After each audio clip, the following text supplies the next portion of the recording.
essa coisa da importância do Glauber na construção de uma linguagem brasileira, de matemática, de um cara com uma vivência internacional. Era uma tríade fundamental ali, era Antonioni, Glauber e Godard.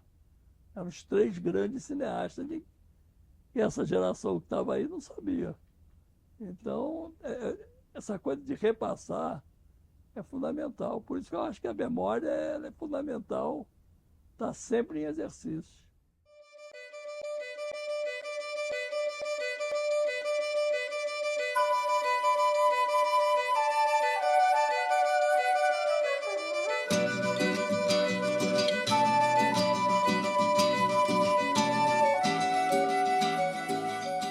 Silvio, muito bom dia. A gente está feliz, honrado. Hoje realmente é um dia muito gratificante. Tentamos algumas vezes marcar essa entrevista, então hoje finalmente a gente consegue ter essa oportunidade de te ouvir.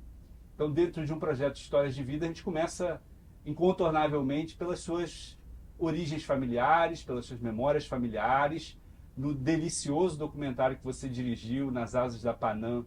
Muita coisa já é dita, mas para a gente aqui alinhavar essa reconstituição, queria começar ouvindo sobre sua família, seu pai, sua mãe. Bernardo, bom dia. Rodrigo, bom dia. Meu companheiro da câmera, não sei o Renê, nome. Como é o nome dele? Renê, Renê, muito bom dia. É um prazer estar aqui com vocês. O CPDOC é uma coisa muito familiar para mim, muito querida. Eu frequento o CPDOC há muitos anos. Já me servei muito aqui dentro. Conheci a primeira geração que começou a construir a história oral aqui no Rio de Janeiro. Então, para mim é uma honra estar aqui. Bom, minha origem, é fácil eu reconstituir minha história, porque eu sou nascido em 1950 de uma família de origem judaica. Meu pai é nascido em Mogilhov, ora Ucrânia, ora Moldávia, tem aquela discussão lá, numa aldeia judaica. ora União Soviética. Foi União Soviética, o passaporte dele é soviético. Mas eu fui criado como se ele como se fosse filho de brasileiros natos. Meu pai e minha mãe nascidos aqui. Ele conseguiu, filho de um mascate, aquele vendedor de porta em porta, o gringo da porta que vendia a prestação, e ele fazia as cobranças do meu avô e conseguiu, a duras penas, se formar em direito e advogado. Minha mãe, também filha de um mascate judeu, também nascido na Ucrânia, minha avó da Bessarábia, e ela primeiro estudou música para dar aula de piano, e com o dinheiro do curso de piano dela, ela conseguiu fazer faculdade de medicina. Ela é formada também, os dois são do UFRJ, então Universidade do Brasil, e se formou em médica. E já a avó ela fez psicologia. São judeus liberais de esquerda, eleitores do Juscelino, eleitores do Marechal Lott, e rachamos depois em 89, porque eles queriam tucanar, e aí eu consegui levar eles para votar, pelo menos no segundo turno, no Lula. Mas era uma família liberal. Eu nasci na Tijuca, na verdade fui parido na clínica, na clínica São Sebastião, em Laranjeiras, onde nasceu um Buarque de Holanda famoso, o Chico, a mesma maternidade nós todos, e fui criado na Tijuca. O meu endereço de referência é a casa da minha avó, em Aldeia Campista, Rua Senador Soares, porque primeiro minha mãe ia trabalhar, minha mãe nunca aceitou o patriarcado, minha mãe As irmãs do meu pai ficavam furiosas porque ela devia ficar em casa para cuidar do lar e dos filhos. E minha mãe disse que não tinha estudado para isso, era médica. Então, nos deixava na casa da minha avó, na aldeia campista, Rua Senador Soares. E depois, quando eu voltei para o Brasil, depois de anos no exterior, 70, 76, eu fui morar lá também. Lá é uma zona referência, inclusive do ponto de vista de intelectual, porque ali morou Nelson Rodrigues, a uma quadra, morou Noel Rosa, minha mãe foi aluna da mãe do Noel Rosa. Ah, vou superpondo gerações, mas a minha rua é continuidade da Rua dos Artistas, onde morou Aldir Blanc. A uma quadra da minha casa era a Rua Senador Muniz Freire, onde morava Humberto Mauro. E meu avô conviveu com Humberto Mauro, e eu, uma geração ou duas depois, convivi com Zequinha Mauro, filho do Humberto. Então, é uma região muito de referência para mim. A minha vida começou ali, ali tiveram grandes movimentos cineclubistas. Eu morava a uma quadra do Clube Maxwell, onde teve a primeira Assembleia dos Professores, que fizeram a primeira greve legal no Brasil depois de 64, a greve dos professores particulares, organizada pelo Simpro, e foi a primeira greve legal. Nós fizemos tudo. O ritual da ditadura era impossível você fazer a greve, que todos os presentes tinham que assinar o livro de presença. Éramos mais de 2.000 pessoas fazendo fila para assinar o livro e votar e tal, com 2 fiscais do trabalho, conseguimos fazer. Foi manchete do JB, inclusive. Participei, então essa região para mim é muito referência. Mudei com 6, 7 anos. Meus pais moravam em Copacabana, na Rua Raimundo Correia, num prédio que também depois vai ser seminal para mim, porque no mesmo prédio moramos. No 4º andar morava o Zelito Viana, cineasta, que eu ia para a casa dele, encher o saco dele, e aonde eu conheci monstros sagrados, tipo Leon Hirschman, Eduardo Coutinho. O primeiro quadro do Rubem Gershman que eu vi foi numa parede do Zelito, era um Che Guevara. Para mim tudo isso era novidade. Quem era vizinho da gente ali era o Paulo Coelho, que era meu amigo Paulo Batata. Então, no último andar, morava Walter Dávila e Ema Dávila, que eram atores de TV. Então, era um mundo também muito interessante. E na Raimundo Correia eu vivi minha adolescência. Eu estava, um ano de referência que eu gosto de dar um corte, é 1964, porque é o ano que vai mudar a minha vida. Até 1964, minha vida é a vida de um menino de classe média típico, que joga bola na praia, pega surf em prancha de madeira. Naquela época, ninguém sabia que loucura era aquela, mas cada paulada que a gente dava num banhista era uma coluna quebrada, aquela prancha era pesadíssima e machucava. Minha mente pegava a prancha com aquilo, jogava futebol. Fui sempre um péssimo aluno. Fiquei cada ano da escola, eu fiz numa escola diferente. Minha mãe tinha muito cuidado comigo, porque eu tinha problemas de adaptação na escola. Em cada escola que eu passava, eu saía, minha mãe dizendo que a escola estava errada, eu estava certo. É de escola pública, particular? De tudo, mix. Comecei em escola judaica. Eu comecei primeiro na Tijuca, na escola Elza Campos. Depois eu fui para uma escola judaica progressista, o Eliezer Steinberg. Também não me adaptei. Aí eu fui para o Andros, que era o grande clássico, que era a escola particular de elite, onde eu fiz Botafogo, né? Botafogo, na praia de Botafogo.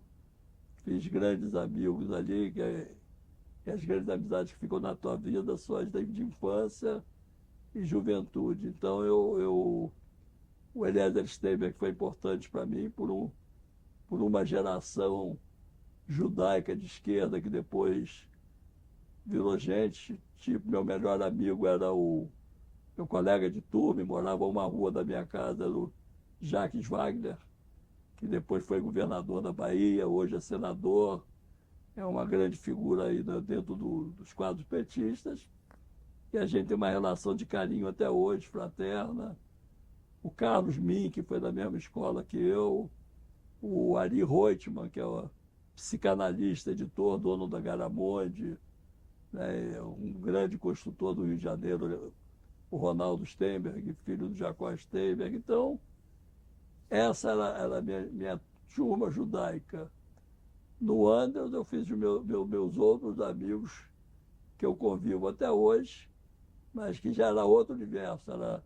Eram filhos de embaixador, filhos de políticos, filhos de pessoas de bem. E eu fiz o Andros do terceiro primário até o primeiro ginásio. E aí meu pai faliu e eu fui fazer o segundo ginásio numa escola pública, Escola Pedro Álvares Cabral, em Copacabana, que era uma escola de excelência. O Lacerda tinha criado escolas para a classe média muito boas, para mostrar que ele também investia em ensino público de qualidade. E aí ele coalhou o Rio de Janeiro de escolas. As principais eram Pedro Álvares Cabral, onde eu estudei. Muita gente boa saiu de lá. E o André Morroá também. Então, eu estudei o segundo ginásio no Pedro Álvares Cabral, que era público. Mas também não aguentei os rigores do ensino lacerdista. E aí eu saí e fui terminar meu ginásio numa espelunca chamada Ginásio Duque de Caxias. E aí também foi um momento interessante da minha vida. Que era em Copacabana também? Tudo Copacabana. O Andros Botafogo. O Andros... Bom, o mapa era Elza Campos Tijuca, Eliezer Steinberg Laranjeiras, Andros Botafogo, Pedro Álvares Cabral Copacabana, Duque de Caxias Copacabana. Primeiro clássico eu voltei para o Andros, e aí eu fiz o primeiro e o segundo clássico. E aí veio o outro ano que é importante na minha vida, que é 68. Morre o Edson Luiz. E aí éramos um trio, eu, Busa Ferraz, que queria ser ator, eu que estava perdido na vida, deveria ser advogado, mas com a ditadura eu já estava perdido, e o Gustavo Buarque, que terminou na luta armada roubando o cofre do Adhemar, que estava na casa dele. Então, segundo ginásio acontece isso, morre o Edson Luiz, eu abandono a escola e vou fazer artigo 99 e me preparar para ser outra coisa na vida que não fosse advogado e os sonhos burgueses que a gente tinha. Direito você faz na PUC, onde chega isso, né? A PUC, inconcluso, né? A PUC é 69. Ah, tá. Eu faço 68. Eu estou no Andros, aí eu faço o artigo 99, passo do artigo 99 e passo para a PUC. Meu pai estava esperando eu ser reprovado na PUC para ver se eu ia tomar jeito na vida. Eu já era hippie, já andava com os colares de miçanga e tal, cabelo longo. Eu tinha tido um processo político em 69. Um amigo meu do movimento cineclubista sequestrou um avião para Cuba e eu entrei nessa rabuda. Não tinha nada a ver com isso, mas naquela época eu ia apanhar, ia morrer como herói. Não porque eu fosse herói, mas é porque eu não sabia nada. O cara resolveu sequestrar o avião e como o Brasil é um país afetivo, ele resolveu se despedir do grupo. Era um grupo que pertencia, inclusive, meu compadre Chico Borges. Na verdade, eu conheço Chico Borges diante da PUC. Ele pertencia a um grupo de cinema chamado Grupo Fotograma. E eu era presidente da Federação de Cineclube do Rio de Janeiro. E aí a gente se conhece aí. Então, em 69, meu amigo sequestra um avião para Cuba. E aí ele se despede de mim. E aí a turma do Paraçá, quando soube lá, o pessoal do Boulier veio em cima. E aí eu tive que sumir. E aí fiquei meio perdido no Brasil, anos 70, quando eu resolvi ir embora para o Chile. Ainda sobre o ambiente familiar, você mencionou irmãos, irmãs. Meu ambiente familiar, eu tenho 2 irmãos. O mais velho morreu, Sérgio. O Sérgio é de 1947, era 2 anos e meio mais velho que eu. E o Sidney é temporão, 8 anos mais novo que eu. E a gente tinha aquele quadro de família liberal de Copacabana. Minha casa era uma loucura, porque meus pais deixavam tudo. A gente podia tudo. Então, na sala tinha uma bateria, tinha um filhote de pastor alemão sendo criado, nós tínhamos trem da Revel, Autorama, tudo espalhado pela casa, mesa de ping-pong. Aí a gente não jogava mais ping-pong, minha mãe montava quebra-cabeças. Minha casa era a bagunça da rua. E tudo funcionava ali.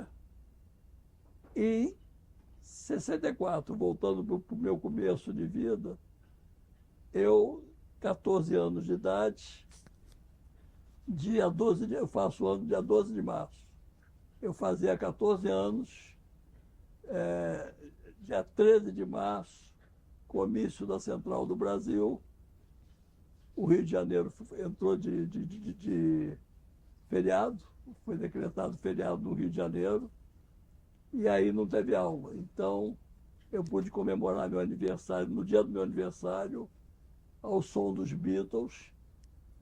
Eu comprei uma roupa na Dijon, que era uma camisa de seda legal, era uma loja que estava sendo inaugurada naquela época, pequenininha em Copacabana, do Saad. Depois ela ficou uma grife com a Luísa Brunet e tal, mas na época era uma loja pequena. Eu comprei a camisa de seda azul, bonitona, calça ali elástica, que era moda, branca, vitrolinha, aquela de você quebrar o braço para ligar e desligar, e Beatles na vitrola, e a rua inteira dançando.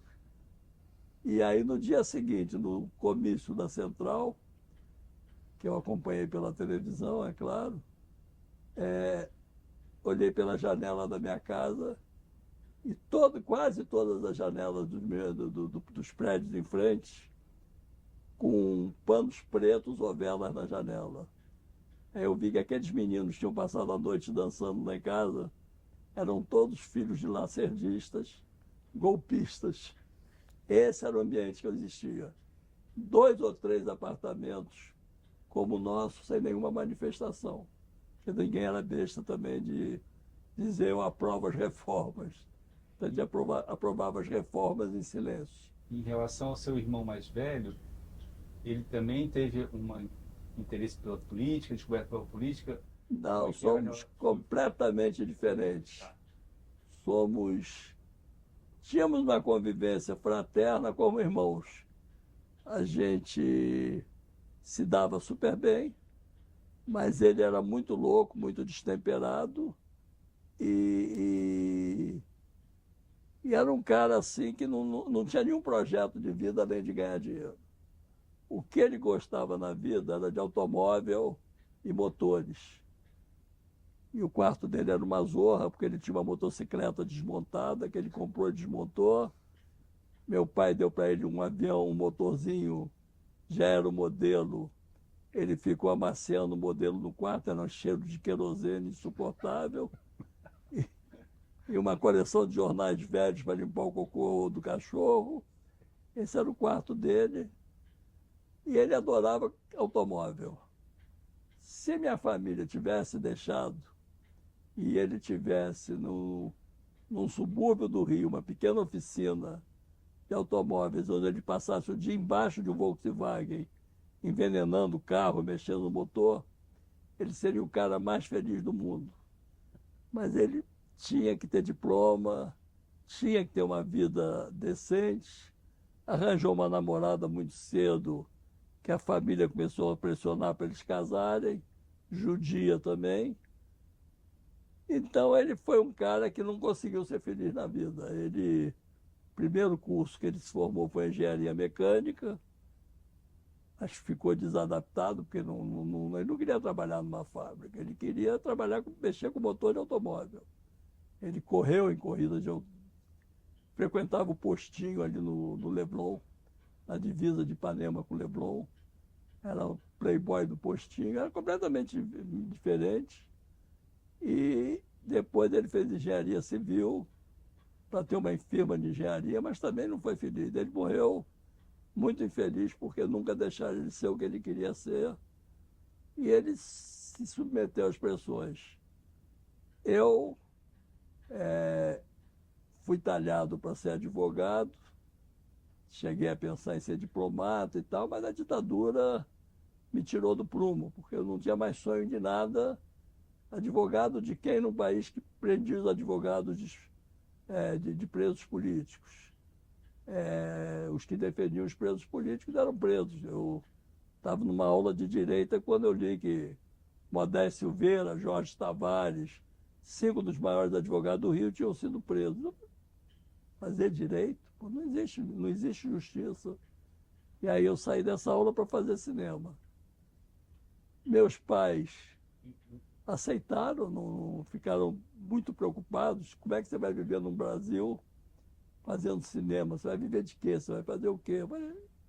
E eu me viro. E quem me incentivava muito isso era o Busa Ferraz, que era um cara riquíssimo, que podia se dar o luxo de ser ator.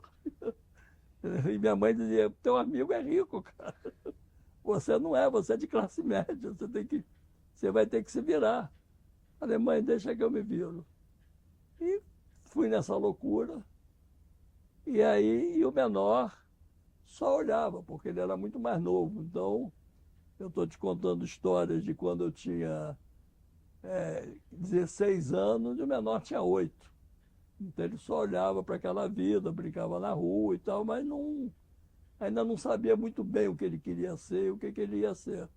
Ele só olhava com aqueles modelos dentro de casa, uma família judaica em ascensão, e ele, meio que pressionado a ter o título universitário, a ser judeu, família, e ele não queria nada disso. Então ele ficava olhando para mim como modelo. A ideia dele era meio ser... Ele frequentava a hípica, andava a cavalo, montava a cavalo, mas também gostava da vida de artista. Então ele ficou procurando e meio que se inspirou em mim. Ele hoje mora na Bélgica, é artista plástico. Acabou prevalecendo esse lado, meio que inspirado em mim. Mas essa era a família da gente dentro de uma família absolutamente, de um grupo social absolutamente tradicional, de judeus de classe média em ascensão.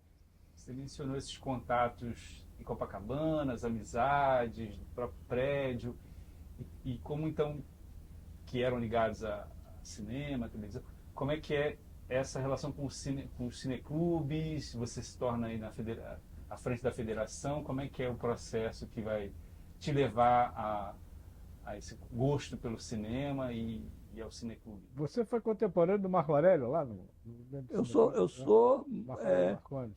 da mesma idade dele, Da mesma idade, né? mas cineclubisticamente eu sou mais velho. Tá. Eu sou uma geração anterior. Tá. O cineclube é que muda a minha vida.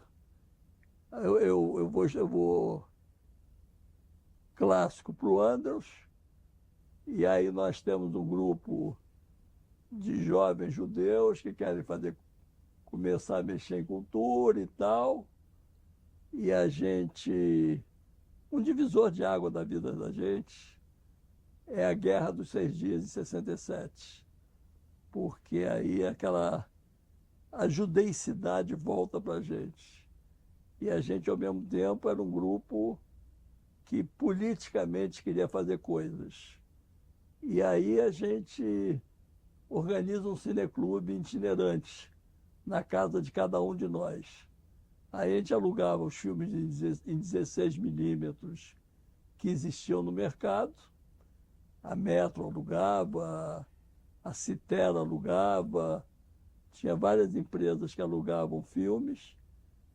E aí a gente viu que tinha em 16 milímetros.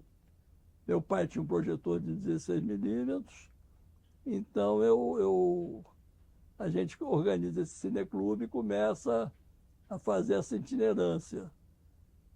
E a realidade política também vai levando a gente a olhar o mundo com outros olhos. Então a gente começa a fazer esse cineclubismo.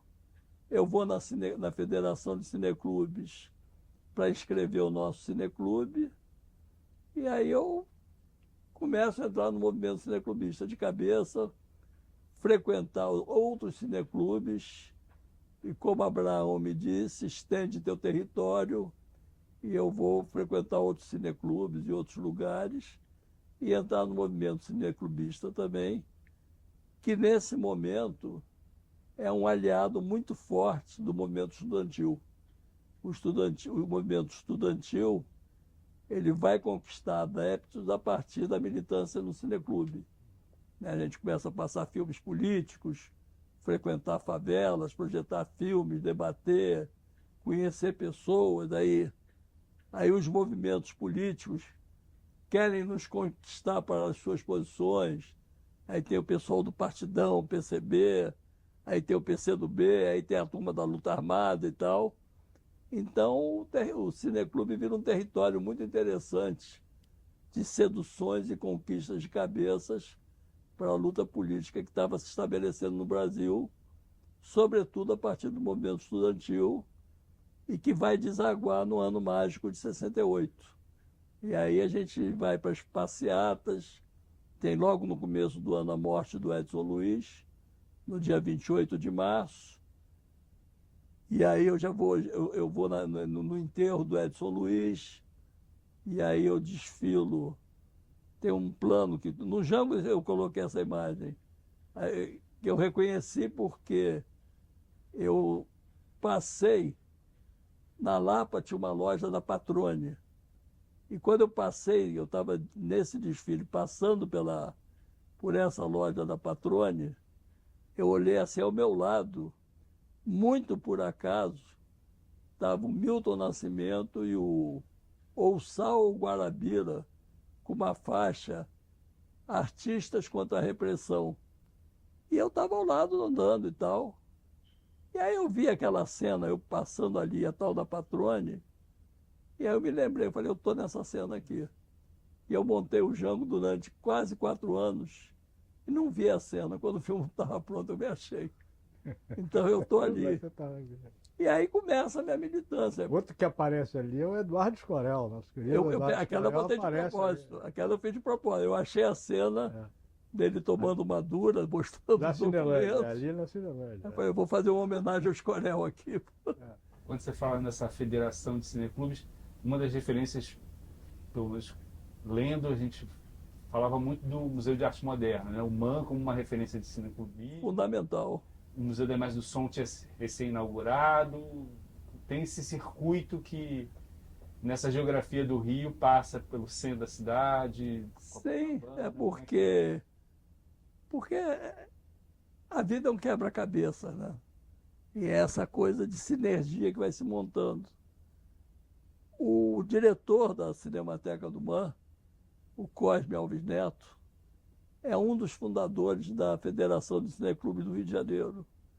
Ele funda, acho que antes do golpe de 64. É ele, o Leon Hirschman, é toda aquela geração de politizada do cinema novo. E aí eles fazem a Federação de Cineclubes, o Cosme é o diretor da Cinemateca do MAN, ele arranja uma salinha para a federação se instalar ali. Então, aí eu viro presidente da federação e vou ocupar aquela salinha. Aquele ali era meu gabinete de trabalho. Só que era o lugar do maior ponto de encontros de artistas do Rio de Janeiro naquele momento. Você ir tomar um café no Bar do Man, ou uma cerveja, ou um guaraná, significa a possibilidade de você tomar esse café ao lado do Cacá Diegues, ao lado do Caetano Veloso, ao lado do Gilberto Gil. Ali na sala de teatro, o Grisoli e o Amir Haddad estavam ensaiando a construção. Aí você tem naquela galeria de arte o Rubens Gershman, todos esses grandes artistas plásticos. Aí, de repente, você vê o Macaré já no alto da loucura dele ali. Então, era um point para você ficar louco. Vladimir Carvalho ali na mesa ao lado. Eu me lembro até o diálogo, ele comentando sobre o Jofre Soares. Pô, o Jofre Soares, um ator maravilhoso lá das Alagoas e tal. Pena que seja conservador. E a gente convivendo com isso. E o Cosme, sempre meu padrinho, ele me deu um permanente da Cinemateca e me deu uma bolsa para o curso de cinema. Então, o primeiro curso de cinema que eu fiz com metodologia, projeção de filmes e debates, foi na Cinemateca do MAN, que era dado pelo Ronald Monteiro e o Zé Carlos Avelar. E eu tinha uma carteirinha que me autorizava a ver qualquer filme que eu quisesse na Cinemateca em qualquer horário, incluindo o Paissandu, porque quem administrava o Paissandu na época, que era o segundo grande ponto de encontro, era a Cinemateca. As sessões do Paissandu era o Fabiano Canosa e o Wilson Cunha que programavam.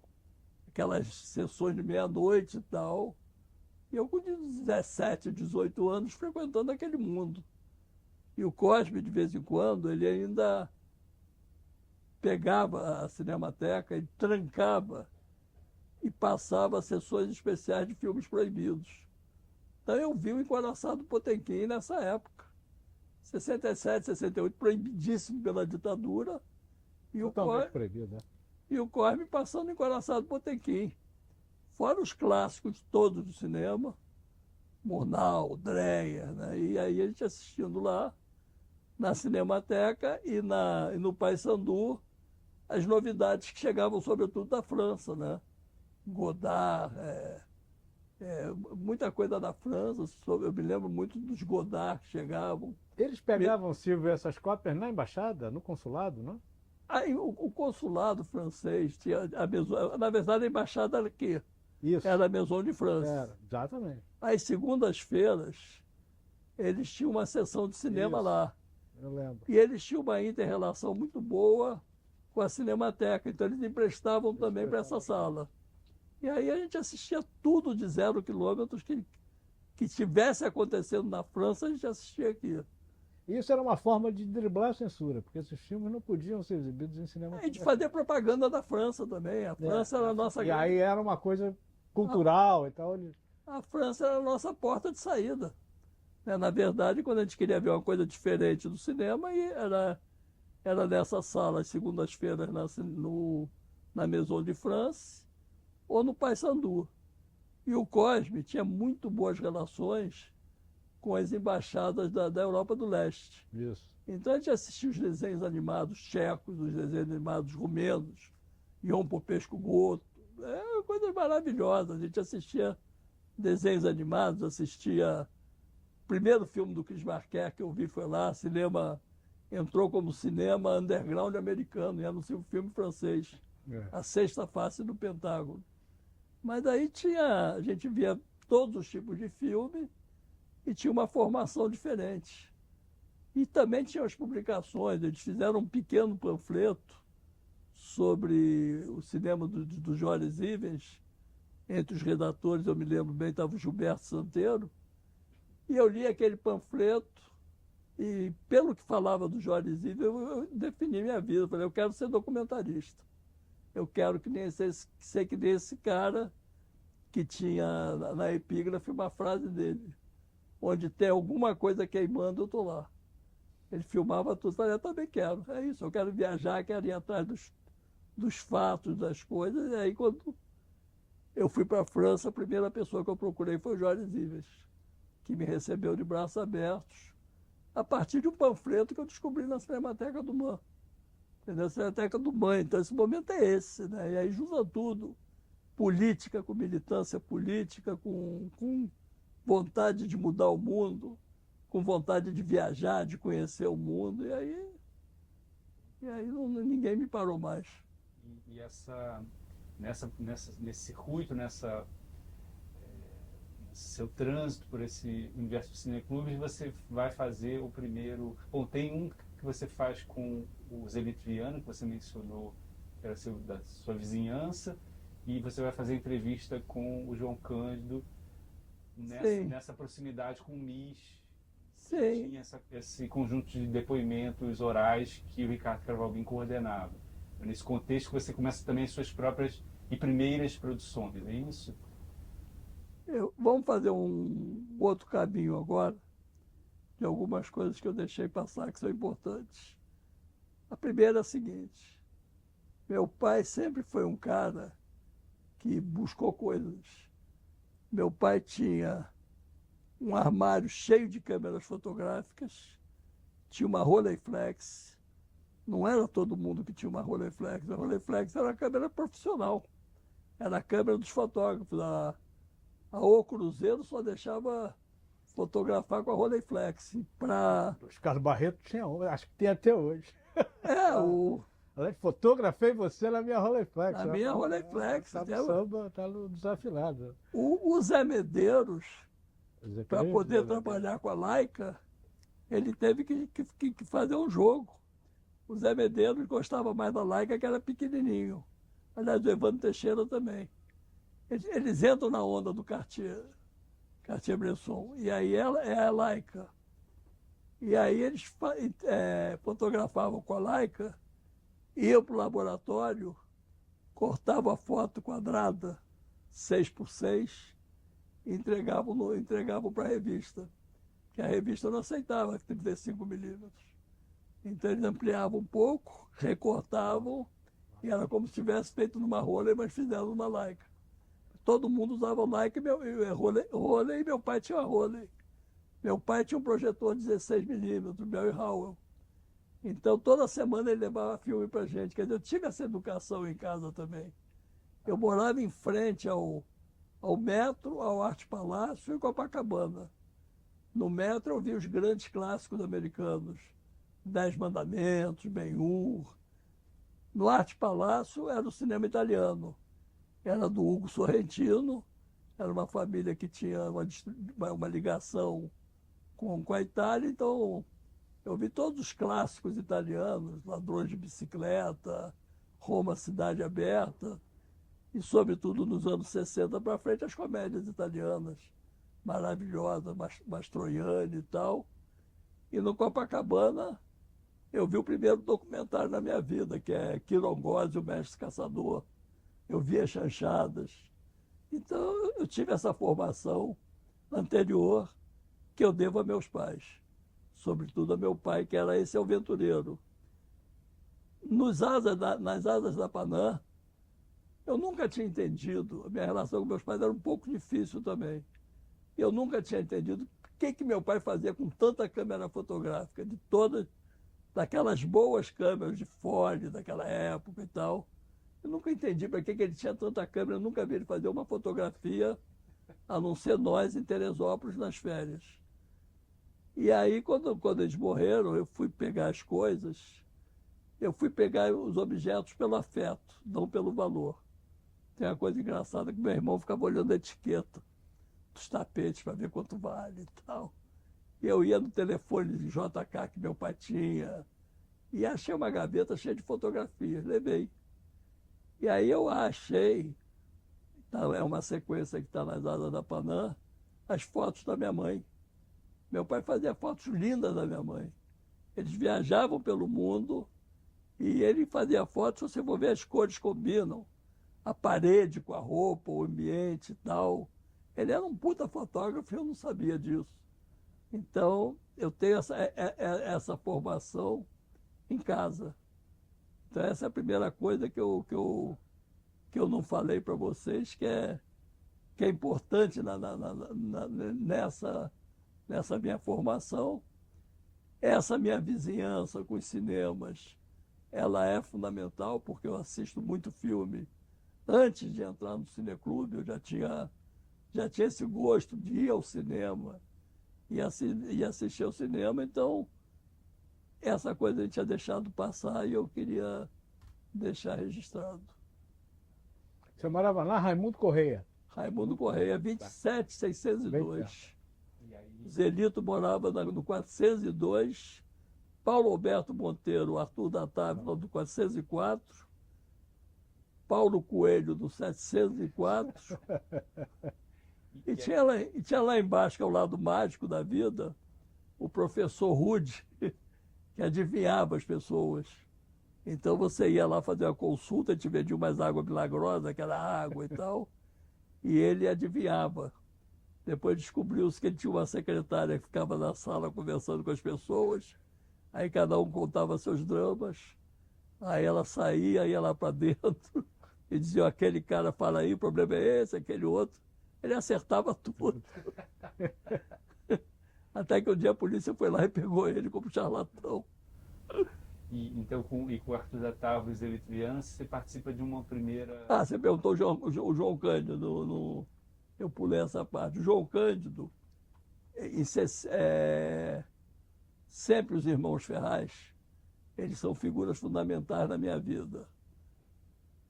Meu colega de turma, de Andros, foi o Alberto Paulo Ferraz Busa, que foi o cara que fugimos da sala de aula juntos, largamos, fomos para a vida meio artístico, hippie juntos.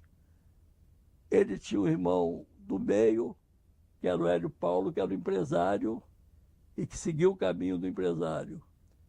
E o mais velho, Antônio Paulo, era de esquerda, que foi da PUC comigo. Ele fazia economia na PUC, era bem mais velho que eu, 5 anos. Naquela época fazia diferença. Hoje somos dois velhinhos, mas naquela época era, eu sei lá, eu tinha 18, ele tinha 23. Ele tinha um carmanguia e tal, ele lia Cahiers de Cinema, ele lia os livros políticos e tal. E aí eu comecei a me aproximar, comecei a ficar mais próximo do Antônio Paulo. Então eles foram fundamentais na minha vida. E um dia eu li o livro do Edmar Morel sobre a revolta da Chibata. Falei, porra, mas esse livro dá um puta filme, esse cara, esse João Cândido, ele é fantástico. E o Antônio, eles três são netos do escritor, historiador Hélio Silva. Na verdade, é o patrono disso aqui, porque a Celina, antes de criar o CPDOC, ela passou lá pelo negócio de história oral do Hélio Silva. Ela trabalhou com o Hélio Silva. E o Hélio Silva, que era um historiador, meio que jornalista, não existia muito essa história oral, mas ele fazia também. E o Ricardo Cravalbi, no MIS, começou a fazer umas entrevistas com personalidades. O Ricardo intuiu a história oral. E aí, o Ricardo trabalhava na SUNAB com o filho do João Cândido, com o Candinho. E aí eles resolveram entrevistar o João Cândido para o MIS. E quem fez a entrevista foi o historiador Hélio Silva. E o Antônio Paulo me falou: meu avô entrevistou o João Cândido. Aí ele me botou em contato com o Ricardo Cravalbinho. O Ricardo, plena ditadura, anos de chumbo, 68. O Ricardo falou: claro que eu te mostro a entrevista, com o maior prazer, não sei o quê. Aí eu vi a entrevista, não dava muito para usar, porque o Hélio Silva fazia umas entrevistas meio surrealistas. Ele perguntava: João Cândido, é verdade que você se chama João Cândido Felisberto, nascido no Rio Grande do Sul? Ah, sim. João Cândido, é verdade que no dia do Decalar você comandou a chamada revolta? Ah, sim. João Cândido. Né? Um Então, inquérito, né? tudo que a gente tinha do João Cândido era um sim. Sim. Aí eu falei, pô, eu preciso chegar nesse cara. Aí eu falei com o Ricardo falou, claro que eu te apresento ao Candinho. E aí eu fui lá falar com o filho do João Cândido, fisicamente igualzinho ao João Cândido, e ele me levou no pai. A gente foi lá em São João de Meriti, e o pai era uma figura de guia, linda. Todo dia de manhã saía de casa, pegava lotação, ia até o centro de São João de Meriti, comprar o Correio da Manhã e voltava para casa. Aí ele recebeu com muita desconfiança, porque ele sofreu muito a vida inteira, mas topou dar a entrevista. Cosme Alves Neto empresta o gravador do MAN, o MAN tinha um Nagra, eu gravo a entrevista, gravo numa Paiar Bolex, e aí quando a gente tem esse processo em 69, eu não fiquei com material em casa para não ser apreendido. Botei na casa da mulher de um amigo meu, que era a pessoa menos comprometida de nós todos, e a mulher ficou com medo e queimou. Aí eu perdi tudo. É inacreditável. Aí, Quanto? Era um tudo... curta, um médio? Ele não chegou a ser montado. Tá, era só e o João Cândido já estava meio desconectado. Então, o Chico acho que foi nessa entrevista. E aí o Chico, tinha um outro cara do nosso grupo também, que era o Olivar, que emprestou a câmera Bolex, Cinemateca emprestou o gravador, e a gente foi lá no carro do Antônio Paulo. E aí a gente filmou ele, as imagens que eram fundamentais. Nem tanto que ele falou, a única coisa que ele falou, que depois se confirmou que ele realmente acreditava, porque ele falou em outras entrevistas, é que ele teve no Sindicato dos Marinheiros em 64, Sindicato dos Metalúrgicos, naquele ato em 64 que está no filme. Ele aparece no filme. Ele aparece no filme. E ele me falou na entrevista, eu disse para os meninos, revolução de marinheiro é no mar, não é em sindicato.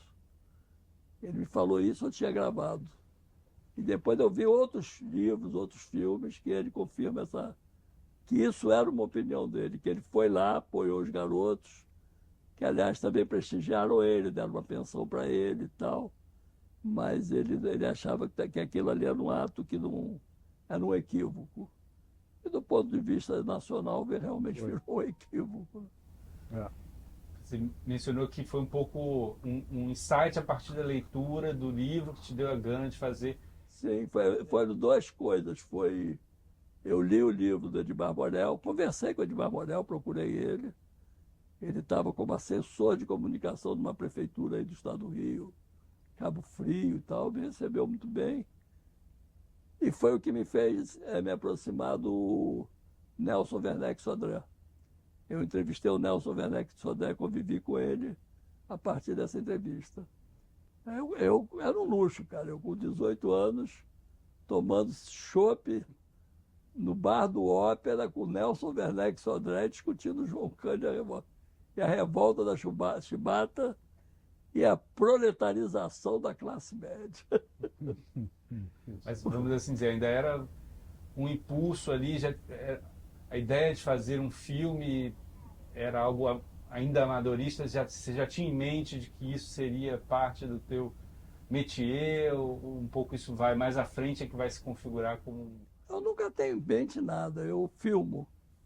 O que der para filmar, eu filmo. Agora eu estou com esse problema de movimentos e tal, então estou me organizando para usar a mesma metodologia da polícia e pendurar a câmera aqui e sair filmando.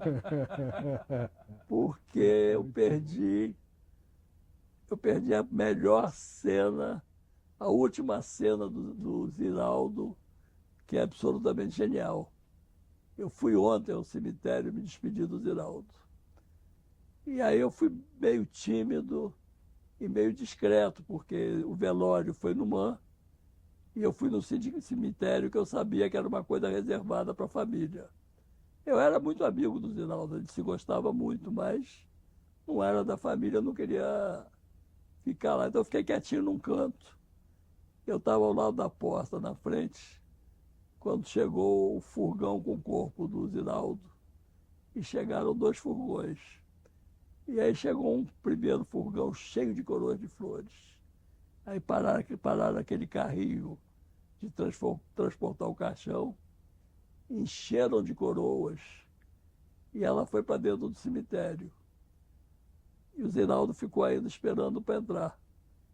E as pessoas lá dentro tinham preparado para ele uma cena que era aplaudir o Ziraldo quando estivesse entrando no cemitério.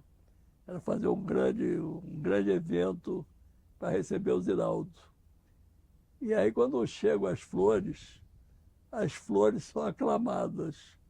E alguém disse, não é o Ziraldo, ele ainda não entrou. Falei, porra, eu estou aqui sem câmera para filmar. E o Rafael não aparece, cara. É o último ato do cara, né?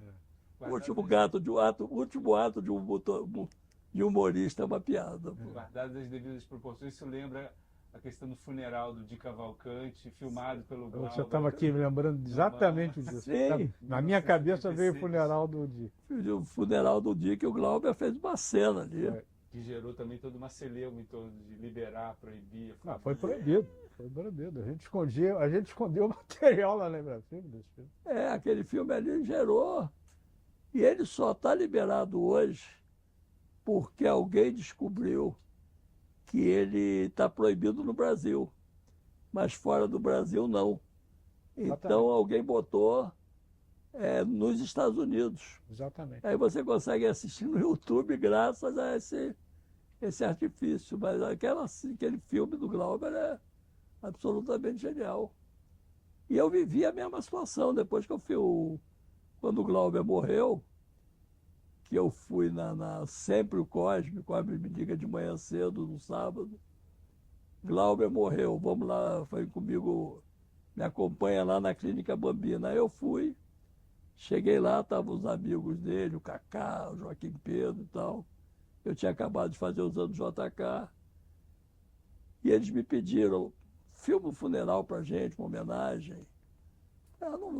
Cara, eu não convivo muito bem com isso, não. Não, você da tua geração tem que fazer essa homenagem. Ele filmou o dia, a gente quer fazer a mesma coisa com ele. E aí eu filmei. Passei 24 horas trabalhando. E quando eu trabalhava, eu ouvia uns cochichos lá e tal. Aí o sempre Marco Aurélio comentando já com alguém, não, que a gente pega o material, manda para a Globo já bota no ar, não sei o que e tal. E eu virei personagem, de repente eu via, estou sendo filmado. Glauber no caixão, eu sendo filmado, rodando e tal. Bicho, eu não estou fazendo isso para isso, não. Isso aí, cara, me criou um problema com a Globo.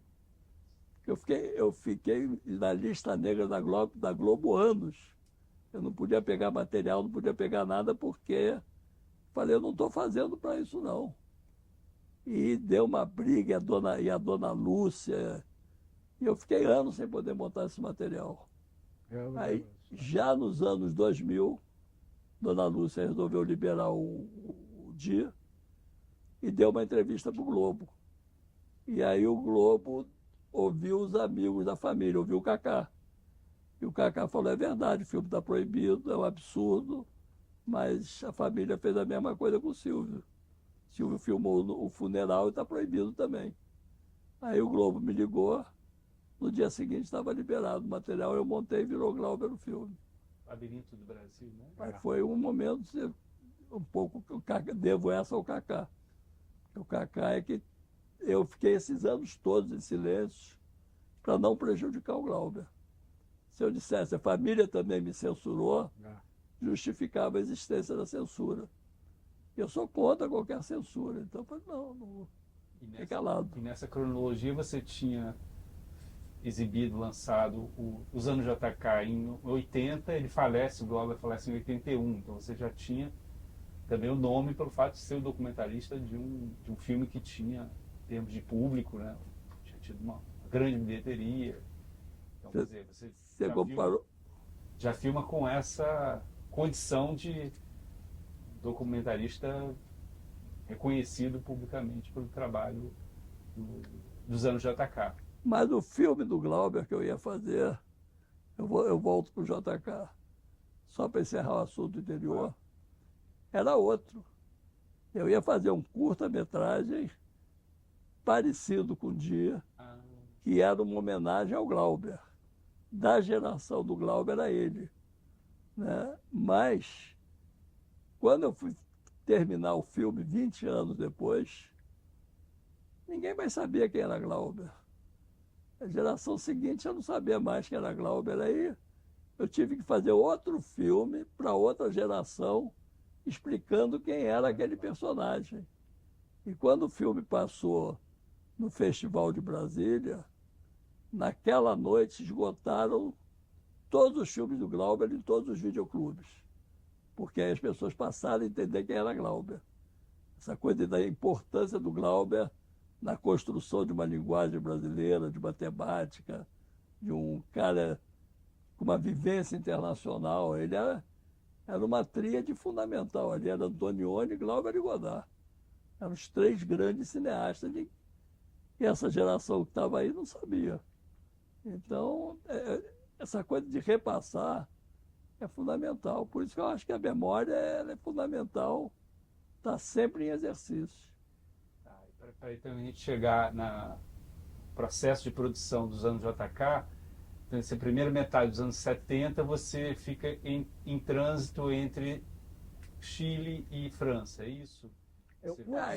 O exílio, eu queria explorar um pouco isso, porque, pelo que você está falando, você estava numa ascendência, né, nessa área de cineclube, documentários aqui no Brasil, no ano-chave, que era o ano de 68, 69, e aí você tem que sair para o exílio, como todo exilado, enfim. Não tem alternativa. A alternativa é... Porque... Como é que isso foi? Foi um corte isso? Você demorou? Não, porque em 69 eu era cineclube. Em 68 eu tinha filmado João Cândido e tinha trabalhado com Paulo Alberto Monteiro de Barros, que era o Arthur da Távola, numa produção que era da Raimundo Correia 27, porque o Paulo Alberto era vizinho, tinha chegado do exílio, o Zelito era produtor e ninguém ganhou nada. O Paulo Alberto, o Zelito falou: empresta as câmeras, boto película. Tinha a Sobra do Dragão da Maldade e tal. Eu boto filme. Aí o Ricardo Stein, que tinha voltado como câmera do Dragão da Maldade, eu fotografo para vocês o Mário Murakami, que era o estudante de Minas Gerais de cinema e tal. Eu faço assistência. O Paulo Alberto ia dirigir, a gente ia dar uma força para ele. Aí eu fiz de graça para mim. Foi uma força para mim também, porque era o meu primeiro trabalho profissional com uma produtora profissional e o dinheiro não era o que contava ali. Daí. E o Paulo Alberto era um cara muito bem relacionado. O ator é o Marcelo Cerqueira, que tinha sido vice-presidente da UNE, depois foi exilado, voltou do exílio, era casado com a irmã da Leila Diniz, e aí ele vai ser ator no filme, e aí a Leila Diniz faz uma ponta. Qual o título? Era Fantasia para Ator e TV. Aí a Leila faz uma ponta, aí eu me dava com o Paulo Batata, aí o Paulo Batata mostrou a música que tinha a ver com o filme, aí ele cedeu a música para o filme, era o primeiro trabalho. Primeiro de todo mundo. Tem imagens desse curso? Cara, eu estou procurando esse filme há anos, pô. Eu estou procurando há anos. Vamos ver se a nossa Cinemateca entrega. Pô. E aí o Zelito vai achar esse negócio. Esse filme pertence ao Zelito, ele vai achar. E aí quem canta a trilha é o Maranhão. Estrear com esse filme não está nada ruim, cara. João Cândido e esse filme, primeiro trabalho, não está nada ruim. E aí, 69 tem o processo, 70 eu estou na PUC, perdido, porque meus amigos, ou estão indo para a luta armada e estão sendo dizimados, ou estão indo para o mundo das drogas, da contracultura. Mamãe sempre me ensinou a não cheirar nada, não tomar nada na rua que me oferecesse. Eu era careta, cara. Então, eu fiquei perdido entre a turma da contracultura e a da luta armada. Aí um dia estou na casa de uma amiga nossa, aí eu leio no jornal lá, eleito no Chile o primeiro uma presidente marxista das Américas, Salvador Allende. Eu falei, é para lá que eu vou. Isso foi em setembro, 4, 5 de setembro. Aí eu já estava para ir quando mataram um general lá, que era legalista, o general Schneider. E aí eu falei, vou esperar, vou dar um break para ver o que vai acontecer lá. E aí em novembro, quando deram posse ao Allende, no dia 4, né, do dia 10 eu cheguei. Isso em 1970, né? 1970. Aí eu já fui buscar uma outra coisa. Aí estava legal no Chile, gostei de estar lá. Foi bom, foi um momento muito rico, né? Foi um momento muito rico. Mas eu falei, eu quero continuar estudando cinema, vou para a França. E aí eu peguei um navio, um barco de passageiro, Rossini. O navio levou 27 dias de Valparaíso a... Cheguei lá em Biarritz, por ali. E aí fui morar na França em 72. E a única referência que eu levei foi uma carta da tua tia Fernanda Borges para o Pierre Cast, com quem ela tinha sido casada. E ele era apaixonado por ela, ele era louco pela Fernanda. E aí, quando eu liguei, o Pierre Cast era um cara muito importante, muito influente na cultura francesa, porque ele era cineasta, tinha feito aqui com Barretão Carnet Brésilien, em 16mm, com essa câmera que eu falei. Filmou aqui no Brasil, filmou na França, no Chile. Para viajar, ele montava um filme, Os Sóis da Ilha de Páscoa. E aí ele me deu ela mesma, Fernanda, me deu uma carta, e eu liguei para ele, e eu tinha ajudado, com o Chico, eu tinha sido cicerone dele aqui no Brasil, levado ele de escola de samba, tomar umas caipirinhas, eu tinha um Fusca, então. Aí eu levei o Pierre, e aí eu liguei para ele e falei, olha, aqui é o Silvio Taylor, que esteve com o senhor no Brasil, em tal época. Ele, isso aí nenhuma importância. Mas eu estou aqui com uma carta da Fernanda Borges para o senhor. Você pode vir aqui agora, não sei o quê. Então. Aí eu fui, levei a carta, e a carta era: o Pierre, estou te apresentando o Silvio, que é amigo nosso, ajuda ele. Beijos, Fernando. Porra, a frustração do cara ali, na hora, mas já foi pego na palavra e ele... Você não, aqui no Brasil, você não chegou aí para clandestinidade, nada disso? Não, eu vivi clandestino um mês. O avião foi sequestrado no dia 8 de outubro de 69. Eles devem ter... As primeiras pessoas que chegaram de Cuba e tal, o Elmar foi localizado no dia 15 de outubro, mais ou menos. E aí a polícia foi lá em casa. A aeronáutica foi lá para casa. E um dia eu chego na PUC e está a aeronáutica lá em casa. Só que minha mãe era uma figura fantástica. E em vez dela tratar dura, ela tratou bem os caras. Ela mandou sentar na sala, ofereceu um uísque, está todo mundo tomando um uísquinho bom, tudo relaxado. Que maravilha. E aí quando eles chegaram, que eu entrei, que eu vi, um perguntou, esse é o Silvio? Minha mãe foi muito louca, falou, não, esse é o Sérgio. Esse é o Sérgio, né? Esse não é o Silvio, esse é o Sérgio. E aí o cara, bom, acreditou nela, cara. Aí a velha podia ter morrido ali, cara. Presença de espírito? Pô, presença de espírito. Aí eu fui para a sala, conversei, explicaram que o Silvio tinha feito uma besteira que eles iam ter que levar. Eu falei, esse Silvio não toma jeito. Eu pedi licença para ir na farmácia comprar o remédio e consegui zarpar. O porteiro ainda me mostrou para um cara que veio atrás, meu amigo. Eu nunca corri tanto pela Barata Ribeiro, depois da Avenida Copacabana, como naquele dia. Aí fiquei perdido. Aí o Antônio Paulo Ferraz foi me pegar num bip-bip no Leblon. No Leblon tinha um bar das batidas que era parecido com o de Copacabana. Não era o de Copacabana. Era o do Leblon, ali no antigo Bar 20, por ali.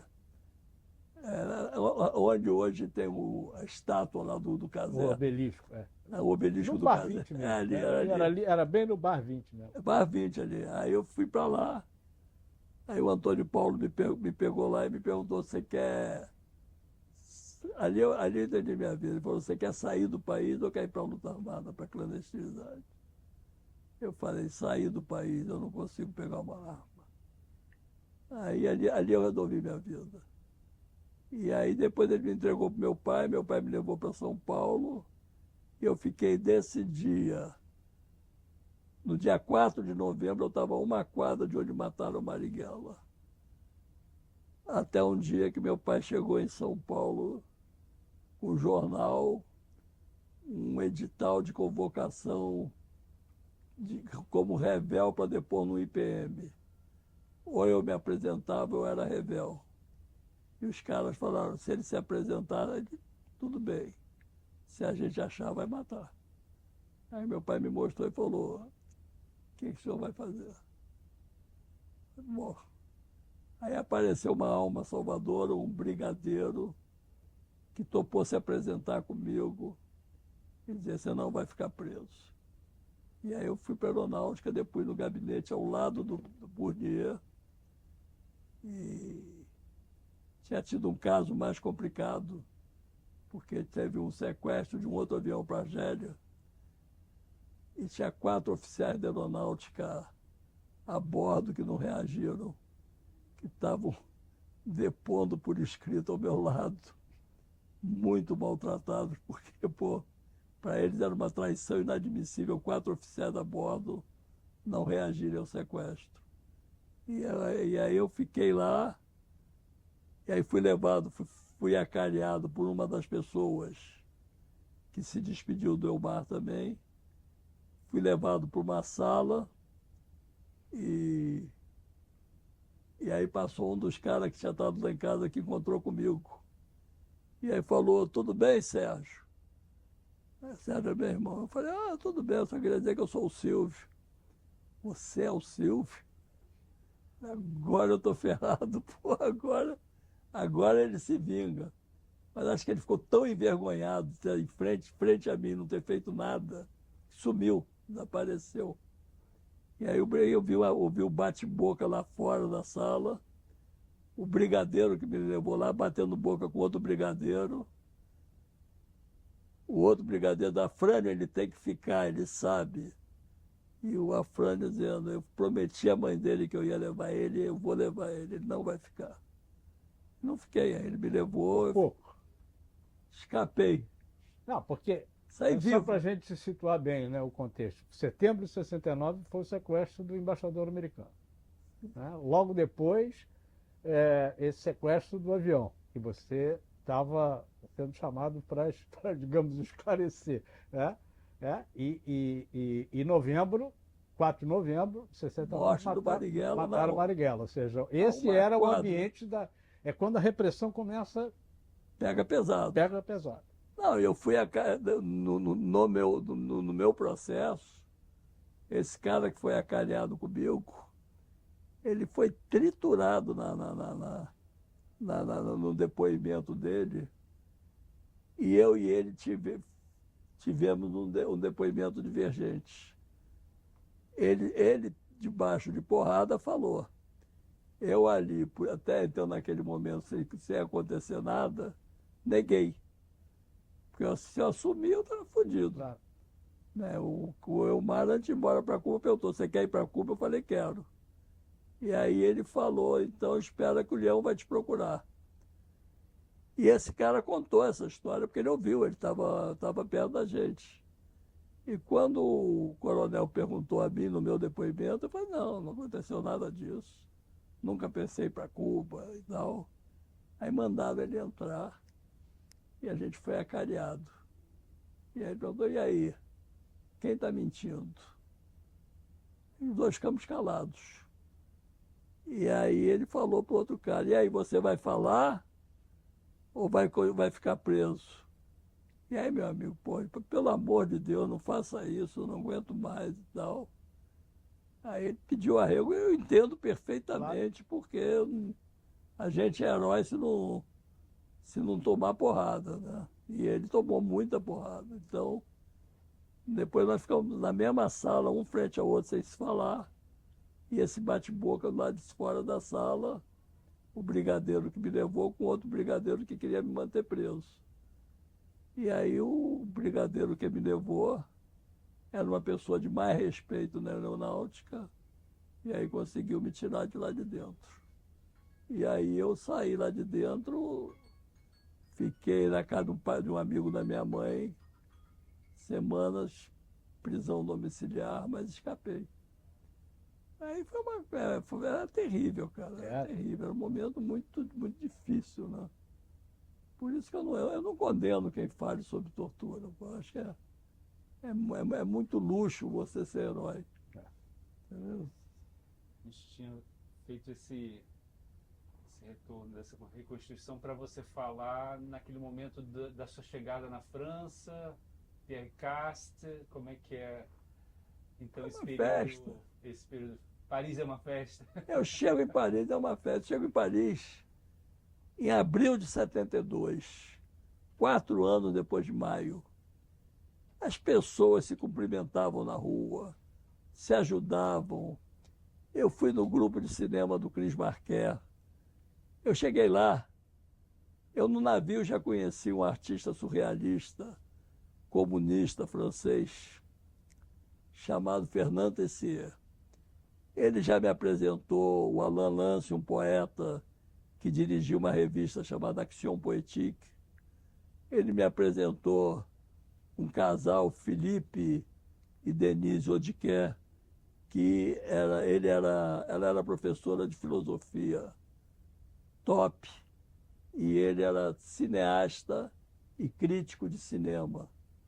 E aí conversei com eles, e ele falou, olha, pela tua cabeça, não adianta você procurar a produtora do Partido Comunista, que é muito careta, não tem essa tua cabeça. Você pensa que é comunista, mas tu não é careta. Então não adianta você ir na Unicité. Vai no Grupo Slon, que é do Chris Marker, que tem todas as esquerdas lá dentro. Aí eu fui lá, me apresentei. O Chris estava na França, no Chile, filmando fazendo o estado de sítio com Costa Gavras. E aí as outras pessoas me receberam muito bem. Eu deixei o bilhete para o Cris, sou brasileiro, em espanhol. Quero conhecê-lo. E aí, 15 dias depois, eu estava no Hotel Stella, ele liga para lá, e disse, Chris Marker. Porra, cara, com 22 anos, cara, um dos maiores cineastas do mundo, o cara que inventou o filme Panfleto e tal, ligar para você, chamar para ir. Aí eles me levavam nos lugares assim, eu saí com o Regis Debray, conheci o Vassilis Vassílicos, jantei eu, Regis Debray e Vassilis Vassílicos. Aí eu passei a noite perguntando, quem é Vassilis Vassílicos? Músico não é, porque o músico é o que tem o Dorax. Sabia que era grego, mas não era, músico não era. Aí eu fiquei a noite inteira até que eu perguntei, o que o senhor faz, seu Vassílicos? Ele falou, fui eu que escrevi Z. Assim, Miklos Jankson, puta cineasta da Hungria, jantei com ele, cara. Então era aquelas coisas, você assistir filme um filme do Chris, numa sala com Agnès Varda, Alain René, Jacques Demy. Eu entro numa sala eu trabalhava na Auditel, 12 Avenida de Média. Aí você entra no Auditel, entra na CUR, que é aquele corredor que tem no térreo, que é um pátio. Aí tinha uma sala de montagem à direita, onde estava Jean-Luc Godard montando o número 2. Aí eu entrava lá dentro, térreo, rez-de-chaussée, como é que é o nome dela?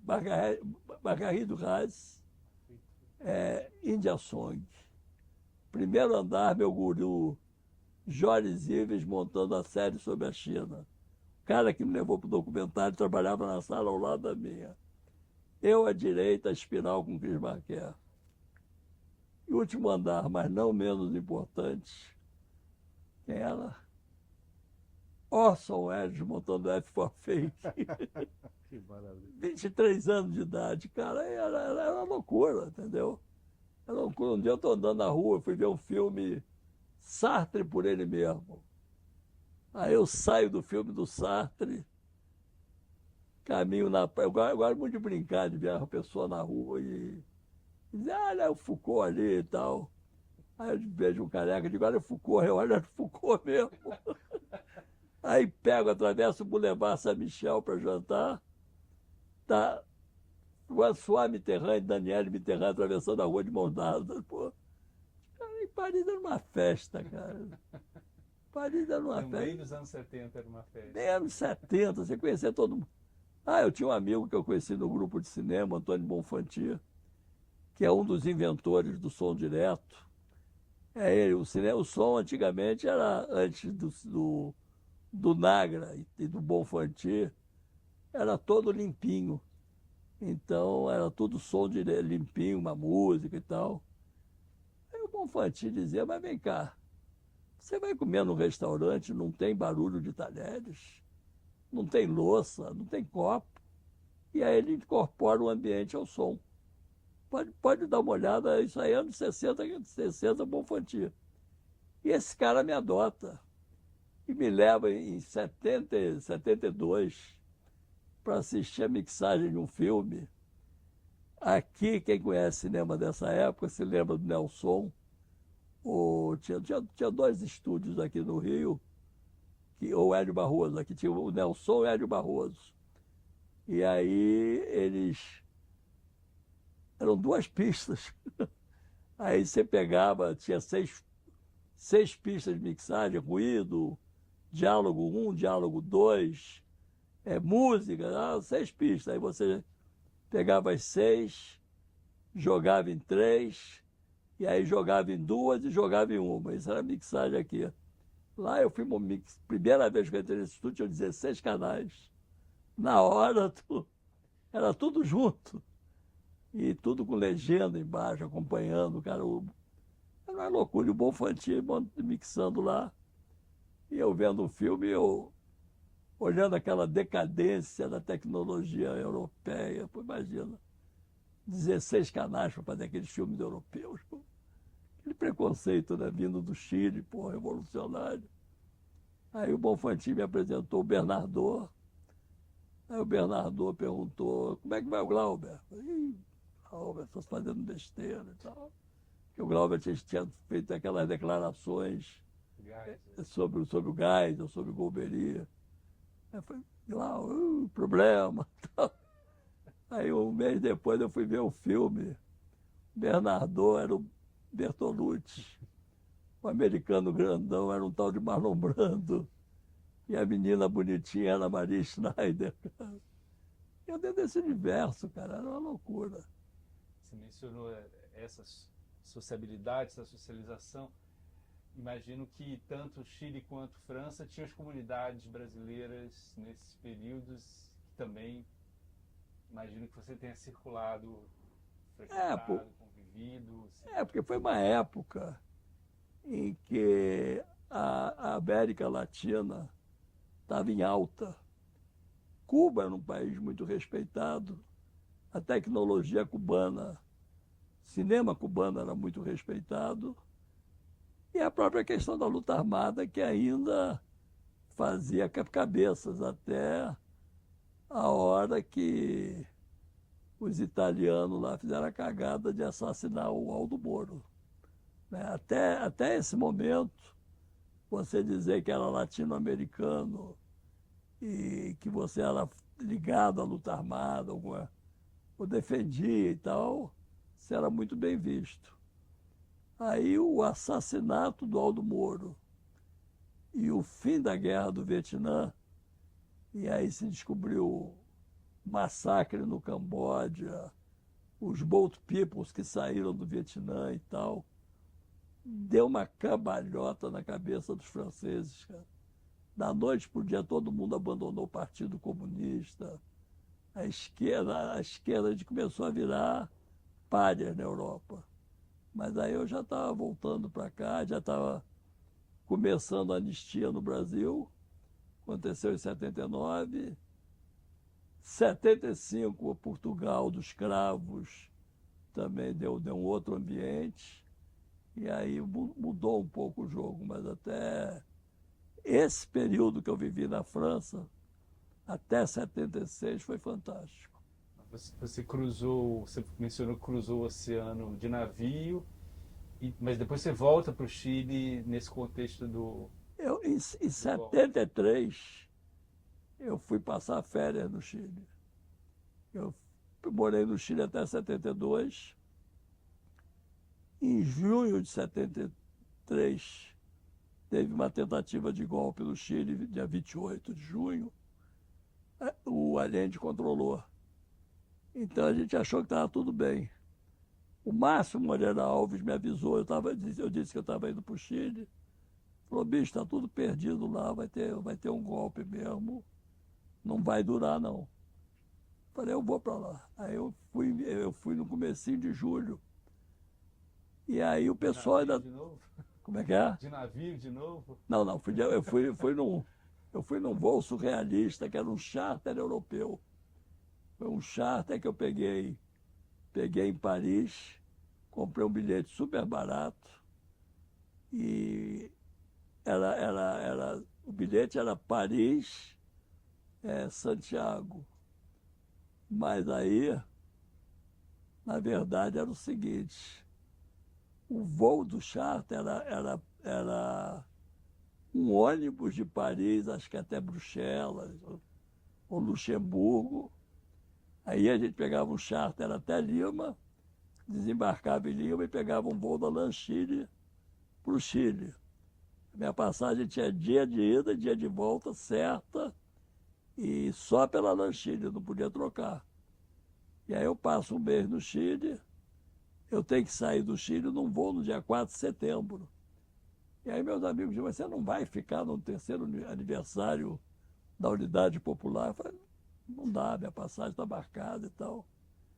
Só que a Lanchile entra em greve geral, tem uma greve geral no Chile, já é o final do governo Allende. Eu assisto o último ato do governo Allende. No dia seguinte, eu não sei porquê, conseguiram compor uma tripulação que levou um avião de Santiago aos Estados Unidos. Me puseram dentro desse avião, eu saltei em Lima, e aí pude pegar meu charter para Paris de volta. Mas essa coisa da passagem marcada, meu amigo. Isso que dia foi, você lembra? Voltei no dia 5, no dia seguinte. 5. No dia 5 de setembro, Ou seja, 6 dias antes do golpe. 6 dias antes do golpe, eu saí. Aí eu tinha que ir embora de Lima, nesse charter, para Paris, dia 9. Aí eu vou para o aeroporto de Lima e chego, eu tinha um casal de amigos que moravam em Lima, e a vida em Lima estava uma festa também. Era o governo Velasco Alvarado, comendo cebites todo dia, me divertindo e tal. Aí eu vou para o aeroporto dia 9 para pegar o voo, e uma professora francesa veio, s'il vous plaît, monsieur, changez avec moi le billet. Me deu 50 francos para eu trocar de passagem com ela. Pô, eu ficar mais 2 dias em Lima e ainda ganhei 50 francos, que equivalia a $10, mais ou menos. E o cara do charter deixou trocar de avião. Aí eu troquei e fiquei no Chile, em Lima, até o dia 11. Dia 11, vou para o aeroporto, estamos lá de manhã esperando o charter, começam a chegar as primeiras notícias do golpe do Chile. E aí a gente fica aí no aeroporto, cheio de europeus que tinham vindo para a América do Sul ver a Revolução, e cheio de chilenos querendo ir embora da América do Sul, fugindo do comunismo. E aqui os dois grupos se cruzando no aeroporto, cara, se encarando, mas ninguém fala nada com ninguém. E aí eu fui embora até Paris, 18 horas de voo, escala em Bermudas, sem saber o que tinha acontecido no Chile. Aí eu chego em Bermudas, tinha um policial inglês com aquela roupa de safari, caque, bermuda, aquele chapéu de caçador e tal. Eu perguntei, what happens in Chile? Aí a única coisa que o cara falou foi assim, the president's died. Só. Eu cheguei em Paris sem saber o que tinha acontecido. E aí eu troquei de voo 2 dias. Eu troquei de voo 2 dias, tinha que ir embora dia 9 e vou dia 11. Chego dia 12 do Chile. Quando eu morava num grupo, num coletivo muito louco, né? Todos meus amigos lá, quando eu não apareci no dia 10, que veio o golpe de 11, eu falei, Silvia do caralho, ficou lá na resistência. Então, e eu de Saliência em Lima. Pô. E aí a gente... Aí eu voltei, quando eles me viram, me abraçaram, então, pô, é muito melhor ser um covarde vivo que um herói morto, né? Silvio, junto com essa descrição que você fez da Paris, um pouco dessa sociabilidade no cinema, você faz, pensando aí do lado acadêmico, você faz um mestrado relacionado a cinema. A relação de George Zivens, cinema e história. O George Zivens, Foi como é que é, vamos dizer, essa relação com a academia na França, estudar na França, fazer um mestrado? Muito careta, muito careta. Muito careta. Muito careta. Eu comecei a fazer, eu fiz Jussier, eu fiz a licenciatura em Jussier. Tive grandes professores, aí foi o melhor momento. Aí fui aluno do Jorge Budarel, Jean Chenot, tinha aula de carona com Vidal Naquet. Eu participei de um movimento chamado L'Histoire pour quoi faire, em que os historiadores da pesada discutiam a importância e o valor da história. E descobri um curso na Sorbonne, que era o Marc Ferrot, estava dando pela primeira vez. Eu sou formado na primeira turma do Ferrot, o Cinema e História. E ele ainda era da Escola Prática de Altos Estudos. Aí o Jacques Legoff, que era um cara muito prestigiado, juntou com Roland Barthes, Christian Metz, o próprio Ferrot e tal, e fundaram a Escola de Altos Estudos em Ciências Sociais. E aí eu me formei nessa turma, fiz Cinema e História, e a minha tese de doutorado é o Cinema e História, a relação Cinema e História vista através da obra de George Zivens, que não foi considerada genial, ainda que eu goste muito, porque eu era muito politizado, era muito ligado à política, e eles queriam falar que a linguagem acadêmica é insuportável. Eu não tenho nenhum carinho pela academia, malgré meu bom amigo Rodrigo Saturnino Braga esteja fazendo um doutorado, mas eu acho que a academia tem uma linguagem que é uma roda presa. E vou dizer por que eu falo isso. Porque anos depois apareceram as Hayate. E eu comprei uma Hayate e eu voltei para o mesmo Ferrot. Falei, eu vou fazer uma tese de história, toda ela com imagens. E vou mostrar que é possível você fazer uma tese de história só com imagens e sons. E aí eu filmei, dava para filmar em Hi-8 legal. Tanto é que o Hi-8 foi a primeira câmera amadora barata que permitiu você fazer uma transcodificação de imagem do vídeo para o cinema com qualidade. São os primeiros filmes norte-americanos feitos, fizeram slam e tal. Então você tinha uma qualidade tecnológica que te permitia ampliar a imagem e com qualidade. Eu fiz o Glauber com Hi-8. E aí o Chris Marker tinha feito Level 5 com a Hi-8. Então eu falei, eu vou fazer uma tese. E aí eu fui super mal recebido pela academia, porque, primeiro, eles não acham que vocês sejam academia. A academia para eles é a academia francesa, é o Collège de France, não sei o quê e tal. Um doutorado, um curso do Ferrot, por exemplo, não é academia. Aí eu entrevistei o Pierre Sorlan. E o Pierre Sorlan não acreditava nessa minha tese. Não acreditava na minha tese. O Ferrot ficou com medo de pegar sozinho e me obrigou a fazer.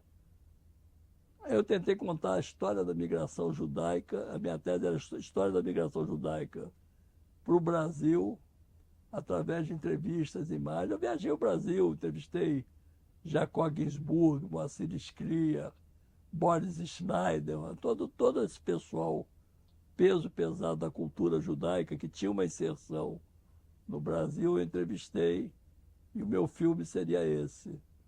Dá para botar nota de pé de página, dá para você colocar tudo. Mas eles foram muito críticos. Aí eu fui entrevistar uma professora lá que trabalha a questão cultura judaica, Sylvie não sei quanto. Ela falou que eu, antes de fazer esse projeto, eu tinha que estudar Yiddish. Mas eu não vou estudar Yiddish, eu não vou ficar... Ela queria que eu fizesse aquela coisa careta, ficar lendo cartas de imigrantes judeus para falar da migração judaica. Eu quero falar da inserção deles no Brasil.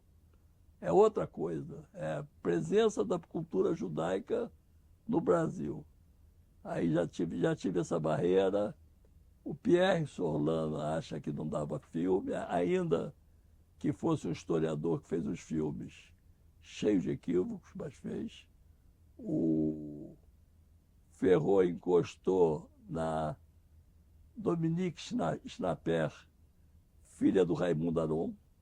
Eu fui obrigado a fazer um curso de migração para a França para poder minha disciplina ser aceita.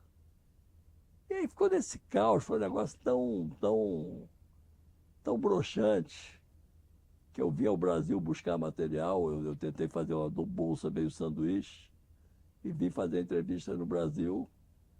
Aí um dia eu estou em Copacabana, tomando um cafezinho ali na esquina da Siqueira Campos, olho para o lado, está o Denis Carvalho. O Denis Carvalho, ele devia ter saído do psicanalista, estava completamente aéreo. E aí eu falei, eu conheci o Denis de 84, do Coração do Estudante. Fizemos coisas juntos com Wagner Tiso e tal. Aí eu falei, e aí, Denis, tudo bem? Aí tomando café, ele me cumprimentou como se fosse um transeunte. Tudo bem. E continuou tomando café dele, resolvendo os problemas dele lá com a mãe dele. Aí, de repente, ele lembrou quem eu era. Silvio Teller? Falei, Silvio Teller. Rapaz, eu estou te procurando, a gente vai fazer aqui uma minissérie, Os Anos Rebeldes, a gente quer que você trabalhe com a gente. Pô. Eu falei, agora. Aí fui lá, acertei com a Globo, liguei para a França, ó, ambientou, chers amis, reste au Brasil. Ah, tá. Então a defesa da tese foi mais para frente, não nesse período dos anos 70 que você morou. Não, nesse período dos anos 70 eu fiz o diploma da Escola de Altos Estudos, que naquela época ele tinha uma validação superior, ele era inferior ao doutorado e superior ao mestrado. Aí depois os franceses inventaram duas coisas lá, DSS, não sei o quê, e aí esse diploma ficou com um valor relativo, mas quando eu fiz, o valor dele era superior ao mestrado. E aí esse que foi sobre o Joris Ivens. Joris Ivens, eu vi todos os filmes do Joris Ivens, convivi com ele muitas horas, escrevi a monografia, ele corrigiu a mão e o meu diploma é assinado. Tá calmo? Você tá calmo? Meu diploma é assinado por Marc Ferrot, Charles Bettelin, tá calmo? E Jacques Legoff. Uau. Eu tenho um puta diploma. E o trabalho tem, que é muito... E no qual eu defendo a relação cinema e história, o cinema da história vista através dos filmes. Mas você guarda o exemplar? Eu tenho o original corrigido à mão pelo Joris Ivens, aonde eu digo le cinéaste Joris Ivens, ele bota a mão lá. Le grand cinéaste Joris Ivens. Tá lá. Afinal de contas, é modesto. Modesto. O inesquecível, o insuperável. Uma das referências do... Você justificou a escolha pela École, né? UHSS, passa a ser a partir de 75. Mas o IDEC também era uma grande referência. Eu nunca me senti competente para fazer o IDEC. Tá. O IDEC era muito complicado. Quando eu morei na França, você entrar no IDEC, as turmas tinham 17 alunos. 3 europeus, 3 estrangeiros. E eram escolhas políticas. Aí você dizia, nesse ano nós vamos dar para um do leste europeu, para a Polônia, um para a América do Sul, pode ser um chileno, um brasileiro, sei lá, um para um africano. Era muito difícil entrar no IDEC. E a segunda porta de entrada no IDEC era política, era o Luiz Dacan, que era diretor do IDEC há anos, comunista. Então, se você levasse uma cartinha do Partido Comunista, você entraria no IDEC. Eu conheço 2 pessoas que entraram no IDEC, uma sem ter sido refugiado político, disse que era. É que nem afrodescendente aqui no Brasil, você diz que é afrodescendente e ninguém te contesta. E lá então, você dissesse, sou refugiado, você entrava. E outro foi um cara que efetivamente levou uma carta do Hildebrando, que era o grande comunista brasileiro da França, era um cara que foi caçado na Fiocruz, era um médico do Instituto Pasteur, que representava o Partido Comunista nessa área da França. Ele levou a carta do Hildebrando e virou aluno do IDEC. Coutinho fez o IDEC muito antes, o Nelson Pereira fez o IDEC muito antes, mas tudo comuna. Tudo via partido. Hã? Joaquim Pedro foi também? Joaquim Pedro não, Joaquim Pedro estudou nos Estados Unidos. Joaquim Pedro foi para os Estados Unidos. Era físico. Sim. Ele era físico, aí ele foi estudar nos Estados Unidos. Então, Nelson Pereira O Nelson fez IDEC na época da guerra, e Guerra da Argélia, e o Coutinho também.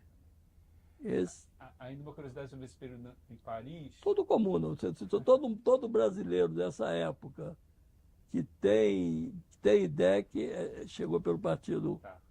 O Saul Lartermacher, que era um cara que depois terminou fazendo as porno chanchada e tal, Partido Comunista. Uma curiosidade ainda sobre esse período, não sei se vocês concordam, talvez seja o momento da gente fazer o break, se você tiver disponibilidade da gente retomar no segundo dia, porque a gente ainda... Agora que a gente vai começar a falar dos documentários, né, dos anos JK, mas eu acredito que já avançando. Só quero te contar uma coisa, porque você falou navio. Eu voltei para o Brasil de cargueiro. Eu voltei para o Brasil para o Brasil em 76. E aí eu tinha um amigo, os Ferraz, o Hélio Paulo, ele era armador. Aí eu tinha... Estaleiro Mauá. Estaleiro Mauá. E eu tinha muita coisa para trazer para o Brasil, muito livro, bagulho, equipamento de cinema, de fotografia e tudo. E aí ele me deu a passagem de cargueiro e eu vim num camarote, não sei se era o do Armador, porque o do Armador é muito luxuoso, mas era um bom camarote com bastante espaço e tal. E aí eu viajei 19 dias. A gente foi para o porto, e era um navio cargueiro perto do Natal. Então, de repente, ele estava vindo para cá, e aí ele recebeu ordem de desviar para o porto para trazer material, mercadorias portuguesas. Castanhas, vinho do porto e tal. E aí a gente ficou 3 dias ao largo lá do Portugal, esperando ter vaga para o navio, como é que chama? Encostar e atracar. E aí a gente veio para o Brasil. E eu cheguei aqui no dia 6 de dezembro. 2 coisas aconteceram importantes nessa viagem que vão influenciar no meu filme. Meu cinema, aí a gente encerra. Aí eu te dou o kill para você entrar depois na parte do documentário. Eu vi muito documentário na França, cabeça feita pelo Jorge Zivens. Eu vi todos os filmes dele. Trabalhei com o Chris Marker, vi quase todos os filmes que ele permitiu ver. Vi tudo em volta, muito documentário. Jean Rouch, né? Jean Rouch, todos. Participava das terças-feiras que ele fazia lá, que ele debatia com o cinema. Sábado de manhã na Cinemateca ele fazia projeções e debatia. E ele naquela época, a França estava com 2 problemas.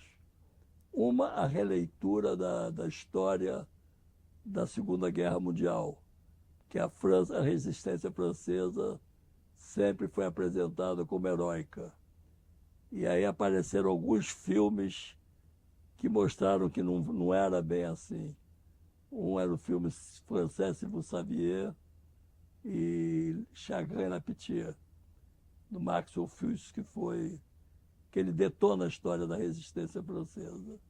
Ele mostra um bando de covardes posando de herói. E aí foi muito discutido na França. A importância do cinema histórico se restabelece aí. E o segundo, a resistência à guerra da Argélia. E aí também começa a mostrar a barra pesada que foi a França com a Argélia, os mortos, os assassinatos, as torturas, tudo que foi feito na Guerra da Argélia. A gente conhecia pelo filme italiano do Gillo Pontecorvo, a Batalha da Argel, mas nessa época explode a quantidade de filmes sobre a Argélia. E aí, nesse momento, eu vi que o cinema documentário era fundamental na reconstrução da história. 22 de agosto morre o Juscelino, e aí na televisão francesa não dá uma linha, e eu começo a receber a notícia dos amigos que a coisa mais importante que tinha acontecido no Brasil é as manifestações durante o enterro do Juscelino. Aqui no Rio de Janeiro, ele sai da manchete, até o Santos Dumont carregado nos braços do povo. Em Brasília, nego não queria saber se ia ter repressão ou não. Eu saí aqui da Fundação Getúlio Vargas para ir lá. Para ir lá. Para ir ali só para assistir a saída dele. Eu estudava aqui nessa época. Pô, eu vi um material, um coração feito na pista, corpo do Juscelino entrando no aviãozinho e um Lacerda atônito olhando aquela cena. Falei, eu preciso fazer esse filme. E eu venho de navio, as relações dentro do navio são tensas, até porque eu estava no camarote do armador, ou era alguém da família do armador, então ninguém falava comigo. Eram relações muito tensas. E quando chega no Brasil, dia 6 de dezembro, A gente está na costa de Cabo Frio, eu estou olhando lá, estou a 3 horas de chegar em casa e tal. O marinheiro que servia a comida, o taifeiro lá que servia a comida, que me conhecia porque convivia comigo todos esses 19 dias, encosta ao meu lado e fala: morreu o doutor Juscelino, hoje morreu o doutor João Goulart, está morrendo todo mundo que gosta do povo. Aí eu falei, quase que eu saí daquele convés uma semana depois, ir para a missa de 7º dia do Jango. Aí eu falei, essa história tem que ser contada. E aí estão meus 2 primeiros filmes, Jango e JK. Os Trapalhões eu fiz para poder dar um filme para o Rodrigo lançar. Temos um bom gancho, então, para fazer... Que você quer fazer outro dia, então? Eu acredito que seja... Porque eu tenho uma outra entrevista agora à tarde. Então fica já mais de 2 horas. Acho que se você Cara, aceitar essa possibilidade de vir novamente, seria... Um maior prazer, pô. Né? Acho que seria ótimo. Eu sou uma uma pessoa... reconstrução de história. Está num bom momento, do JK e diante. Eu quero deixar assim, eu sou uma pessoa muito modesta. Eu adoro falar de mim mesmo. Tá, então, isso é o Washington Oliveto. Retoma com toda a riqueza de detalhes aqui. O Washington Oliveto sai para jantar com uma moça, janta e ele diz: bom, agora que eu já falei muito de mim, fala você um pouco de mim, pô. Tico Washington Oliveto. Tá, então encerramos hoje a primeira entrevista e retomamos numa Tá bom, vamos lá. oportunidade. Agradecendo muito, Silvio.